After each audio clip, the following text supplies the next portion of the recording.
শয়তান আল্লাহকে চ্যালেঞ্জ দিয়েছে যে আল্লাহ, আপনি তো মানুষকে জান্নাতে ঢুকাতে পারবেন না, তাহলে এতগুলো জান্নাত কেন বানিয়েছেন? জাহান্নাম বানালেই ভালো হতো। তখন আল্লাহ বলে, কেন? তখন শয়তান বলে যে ওগো আল্লাহ, আমি সব মানুষকে ওয়াসওয়াসা দিয়ে, মুনাফিক বানিয়ে, শয়তান বানিয়ে জাহান্নামে ঢুকাবো। আমি আপনাকে চ্যালেঞ্জ দিলাম, ডান দিক থেকে ধোঁকা দিব, বাও দিক থেকে ধোঁকা দিব, সামনের দিক থেকে ধোঁকা দিব এবং পিছন দিক থেকে ধোঁকা দিব এবং নিচ থেকে, আর লগের শিরায় আমি ধোঁকা দিব যে দিক থেকে রক্ত চলাচল করে। শয়তান বলে, আপনি জান্নাতে ঢুকাবেন কি করে? তখন আল্লাহ বলে যে তুমি আমাকে চ্যালেঞ্জ দাও, এত বড় সাহস তোমার?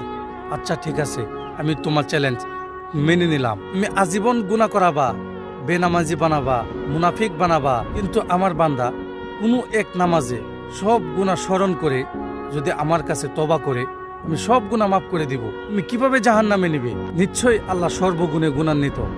আল্লাহ সবকিছু করতে পারে, বেনামাজিকেও মাফ করে দিতে পারে।